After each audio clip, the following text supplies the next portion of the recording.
Mga boss idol, ito yung loob ng GR 750 XL. Yan, Tadano crane, 68 metric ton. Ituturo ko sa inyo kung ano yung mga function dito sa loob ng crane. Yan ang manubela. At pupunta muna tayo dito sa taas, mga boss idol. Yan ang switch ng para sa aircon. Tapos yan ang 2B 3B para sa telescopic emergency mode. Yan. At ilaw para sa taas, wiper, tsaka yung washer sa tubig, eco mode. Yan. Tapos dito naman tayo sa drive nya, mga idol. Gear, reverse, neutral, drive. Ito yung forward, 2 and 1. Tapos pupunta tayo dito sa AML nya. Ito yung AML, mga boss idol. Automatic moment limiter. Tapos ito yung kanyang swing brake, electronic swing brake. Ito yung para sa anti-2 block. Pag sumagad na, press mo lang to. Pwede mo siya mapasagad, pero bihira lang gamitin to, for emergency lang.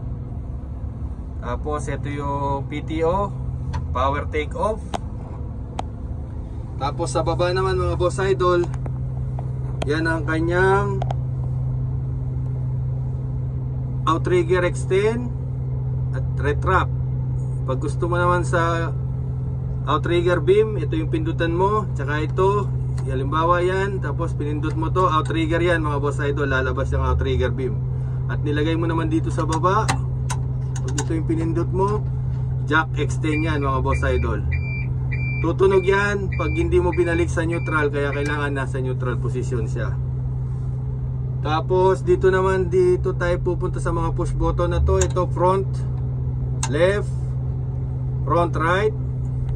Tapos ito yung rear right, ito yung rear left. Individual to, gusto mong pindutin isa-isa, pwede. At ito namang gitna, ito yung all para sa outrigger.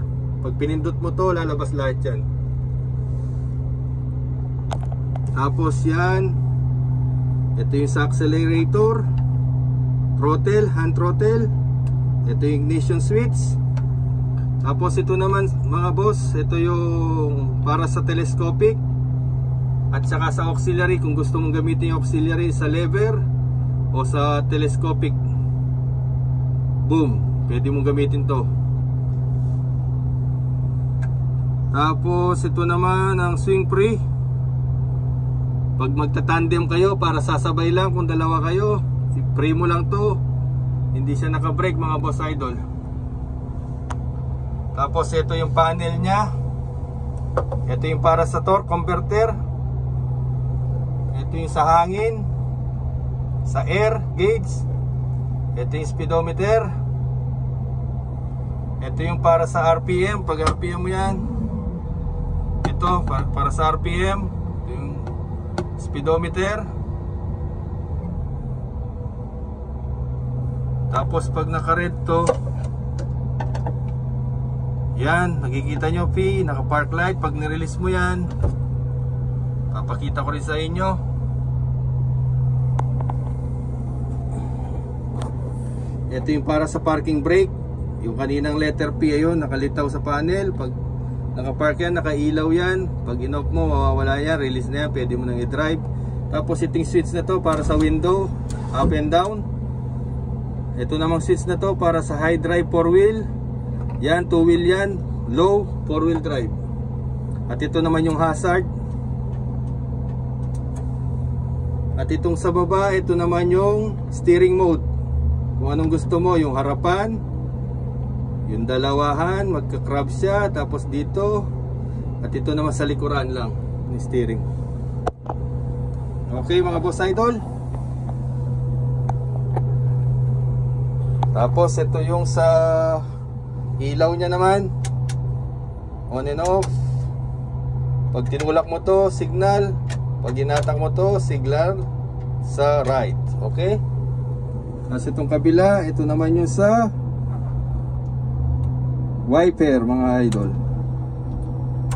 Tapos ito yung para sa tubig.